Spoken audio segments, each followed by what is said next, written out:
నెల్లూరు జిల్లాపై దిత్వా తుఫాన్ ఎఫెక్ట్ ఇంకా కొనసాగుతుంది. 4 రోజుల నుంచి వర్షాలు ఎడతెరిపి లేకుండా కురుస్తున్నాయి. దీంతో లోతట్టు ప్రాంతాలు జలమయంగా మారి వాహనాల రాకపోకలకు తీవ్ర అంతరాయం కలుగుతోంది.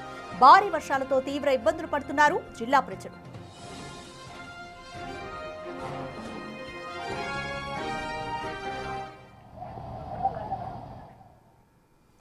రెడ్ మోర్ డీటెయిల్స్ మా ప్రతినిధి సురేంద్ర అందిస్తారు. రెడ్ సురేంద్ర, నెల్లూరులో దిత్వా తుఫాన్ ఎఫెక్ట్ ఇంకా కనిపిస్తోంది. ప్రస్తుతం సిచ్యువేషన్ అక్కడ ఏ విధంగా ఉంది?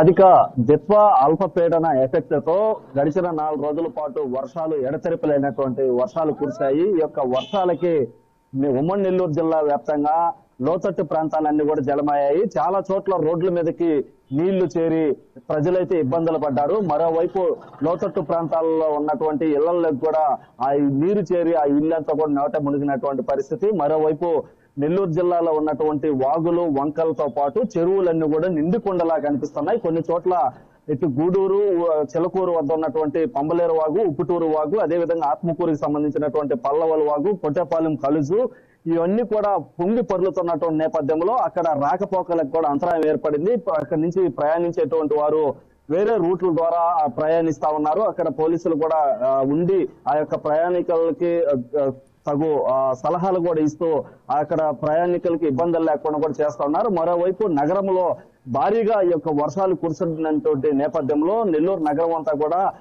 రోడ్లన్నీ కూడా జలమయ్యాయి. కొన్ని చోట్ల అండర్ పాసులు ఏవైతే అండర్ బ్రిడ్జీలు ఏవైతే ఉన్నాయో వాటిలన్నింటిలో కూడా నీరు చేరి ఆ యొక్క రాకపోకలకి అంతరాయం జరిగింది. దాంతో పాటుగా నెల్లూరు నగర ప్రజలు ఆ యొక్క డ్రైన్లు పొంగి రోడ్ల మీద పొల్లడంతో ఆ డ్రైన్ వాటర్ లోనే ప్రజలు ప్రయాణించాల్సినటువంటి పరిస్థితి ఏర్పడింది. మరోవైపు సోమశేలకి భారీగా పైనుంచి పైన పడుతున్నటువంటి వర్షాలకి భారీగా సోమశేలకి వరద నీరు ఎక్కువ రావడంతో ఆ యొక్క వరద నీటినన్నింటిని కూడా పెన్నా నది ద్వారా ఆ యొక్క సముద్ర గర్భంలోకి నీటినంతా కూడా వదులుతున్నటువంటి పరిస్థితి ఉంది. మరోవైపు వాగుల్లో నుంచి వచ్చినటువంటి వాన నీరంతా కూడా పెన్నా నదిలో కలుస్తున్నటువంటి క్రమంలో పెన్నా పరవలు తొక్కుతూ ఉద్రిక్తంగా ప్రవహిస్తా ఉంది. మరోవైపు కండలేరుకు సంబంధించినటువంటి డ్యామ్ కూడా భారీగా వరద నీరు చేరి ఆ యొక్క కండలేరు స్పిల్ వే పనులను కూడా నిన్న అధికారులు కలెక్టర్ వెళ్లి ఆ యొక్క పనులన్నీ కూడా పరిశీలించినటువంటి పరిస్థితి.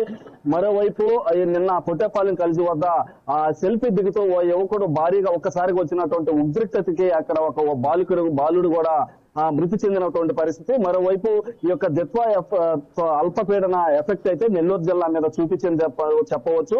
చాలా చోట్ల జనసంద్రమంతో కూడా అస్తవ్యస్తం అయినటువంటి పరిస్థితి. మరోవైపు చలిగాలులు ఈ యొక్క పొగ మంచుతో కూడా ప్రజలైతే ఇబ్బందులు పడతా ఉన్నారు. రాధిక.